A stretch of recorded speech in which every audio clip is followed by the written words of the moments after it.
برای دوستان عزیز آذربایجانی مژده‌ای داریم و اون اینه که عده‌ای از هنرمندان آذربایجانی ما الان در استودیو هستن و آمادن که برای ما و شما برنامه مفصلی اجرا بکنن. درسا جاوید جان برو بریم عزیز. اول یه رنگ شاد. یه رنگ شاد.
متشکرم آقای جاوید.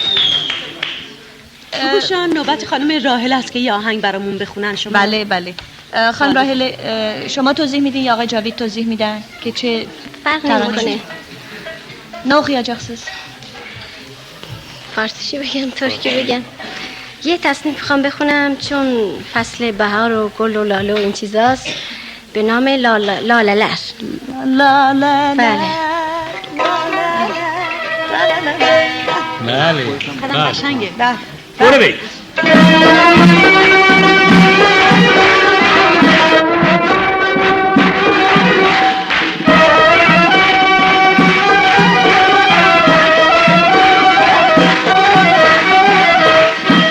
Yayın ortasında Təbriz çölündə, yayın ortasında Təbriz çölündə çıxıblar yenə də güzel alalar, güzel alalar.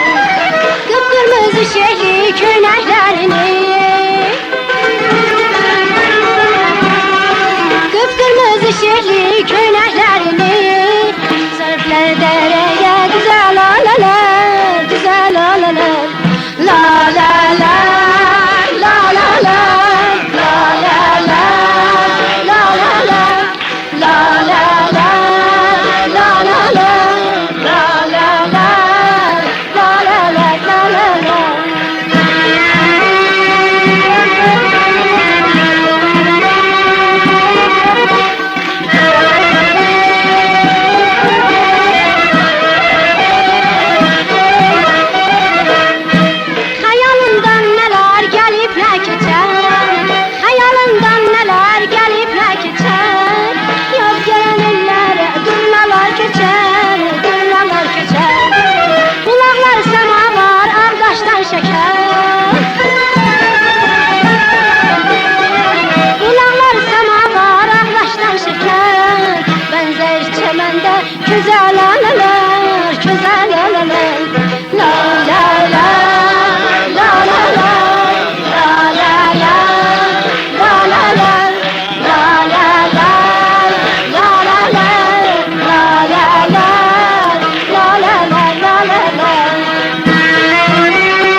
Yaşasın. Yorum yapın. Ay Cavit. Bəli. İstəyirəm o Ayşe. nədir Ayşığından oxuyam. Bəli. Xahiş edirəm ki, bir həmkarlarınızı mərifətçilik Çək. eləyəsiniz. Ağay Ağay- Musafur tar çalırlar. Ağay Çeşmazar kamança. Ağay Ruben Ruben, Xaçetriya. bəli.